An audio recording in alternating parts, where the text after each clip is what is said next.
Greetings from the Philippines to the world. We are on Facebook Live on Eagle News and also on our streaming site, eaglenews.ph. Watch us on our YouTube channel at Eagle News. I am Cesar Vallejos. Welcome to Open for Business. Join me to discover the latest news and information in business around the world. Stay ahead of the curve from vision to action. Eagle Broadcasting Corporation successfully conducted the EBC Forum on blockchain and cryptocurrency, and we are featuring the highlights of the forum in two parts. Enjoy watching this.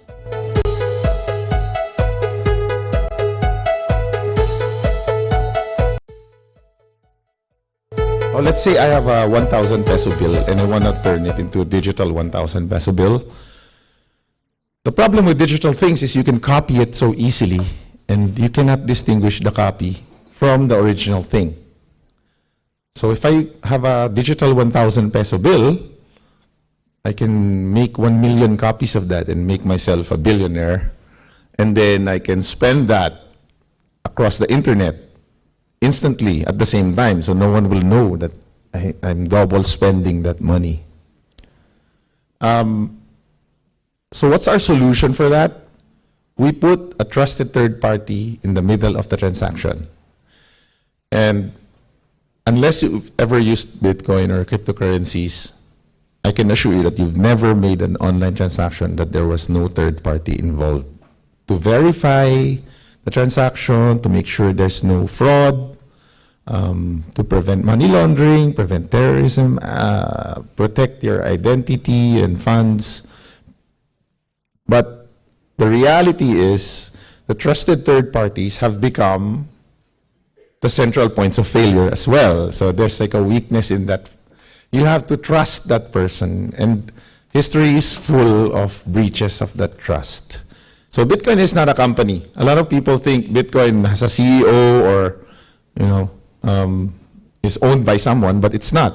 It's like the internet. It's just a technology that exists out there that anyone can use and anyone can tap into.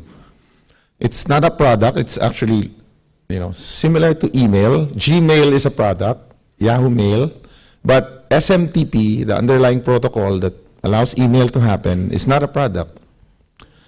It's also open source software. So meaning the software is out there, anyone can review. Smartest people in the world can check it if there's any backdoor, if there's any malicious software in there. And similar to how we use Android and a lot of open source software in our technologies today, that's what Bitcoin is. And it's not an investment. This is a very common misunderstanding. People message me all the time saying, hey, you're involved in Bitcoin, right? How much is the minimum investment? It doesn't work like that. It's actually just a new form of money.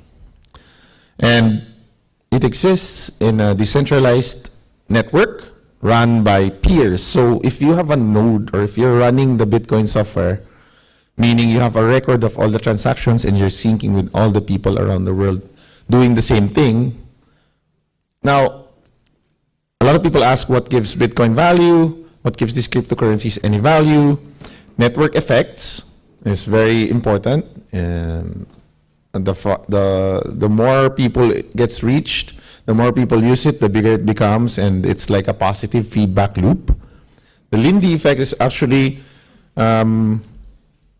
states that if something lasts for a certain period of time, the likelihood of it lasting longer increases. So if something has been around for 10 years, you can kind of safely assume that it will be around for another 10. If it's been around for 20 years, then you can assume that it will be around for maybe another 30 or 40 years. So it becomes longer. And just to go back to my earlier slide, in 1998, people thought that the internet was just a fad. And that wasn't a long time ago. There's also the scarcity of Bitcoin. I didn't go into the details of it, but there's only 21 million Bitcoins. So it's very scarce, it's very limited. And that's why the more people want it, supply and demand, the price goes up. I won't go into the details as well. It's a lot of innovations happening. Just in Bitcoin alone, there's a lot of other blockchains and a lot of other technologies going on, but this is just Bitcoin, and these are just the layers, layer 2, layer 3, the different stacks, the different protocols that developers are building on top of the base layer of Bitcoin. The price of Bitcoin historically has been going up for the last 10 years, and that's because the demand has been going up. So same thing with any commodity. If more people want it, the price goes up. And for Bitcoin to be used globally in commerce, it needs to actually have a very high value. Open for Business is back, and we are very glad to have here the co-founder of SCI Ventures, Mr. Miguel Cuneta. Thank you, Miguel, for coming over. Thank you for having me. What are the current challenges? You being one of the pioneers in this industry. In this case, now that we see the ICT, we see SEC coming in. So I'm sure there will be a lot of developments as there are rules now in the industry. Yeah. What do you think? What's next? What's the future in blockchain? Well, like with any new technology, there's a lot of friction and a lot of resistance, like in my examples earlier. When it comes to Bitcoin especially, there's a lot of stigma attached to it because, when it was virtually unknown, people were using it for illegal things and, doing bad things. Okay. But like with any technology, once good actors take hold of that, technology is a tool. You can use a hammer to fix something or to destroy something, right? So what we do is, number one, first we try to educate as many people as we can, like similar to what I did earlier. We also, as an industry, 5 years ago, approached the BSP. And they were already on top of it. They already knew what Bitcoin was and blockchain technology. And as an industry, we got together and tried to establish guidelines for companies that want to engage in this kind of technology and in this kind of business. How are you addressing this concern in terms of trust and security for this digital currency?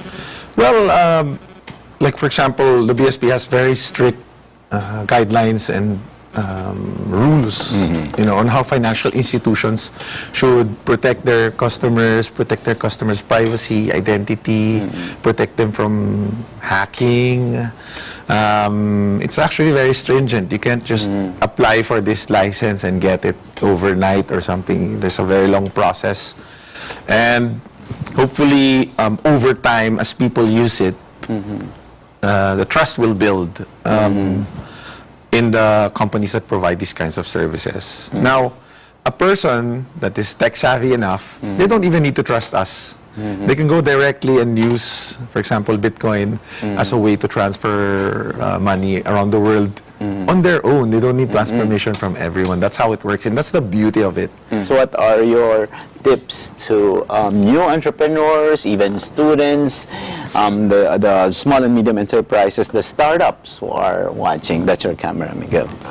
Yeah, well, so with any new technology, there's always a lot of fear and doubt. And, once you get over that, you educate yourself. You learn as much as you can. And in something like Bitcoin or blockchain technology, there's really a big blue ocean out there. There's so much to learn. There's so much to develop. And nobody has invented the web browser for cryptocurrency yet. Yeah. We're still in the early stages, and if you are a person that has that idea and you can crack that, you'll be the next Bill Gates or Jeff Bezos. And this is accessible to anyone in the world with just simple internet connection and, simple computer. Entrepreneurship, it's very difficult. It's very challenging. But, with the right motivation and the right team behind you, it should be an adventure, actually. I'd like to thank Eagle Broadcasting Corporation for inviting us, and we need more initiatives like this. We need more people to understand and not be afraid of new technologies like Bitcoin and cryptocurrencies and blockchain technology. So thank you very much, and we hope to do more of this, and we'll be happy to come back. Yes, definitely you will be coming back. That's the co-founder of SCI Ventures, Mr. Miguel Cuneta.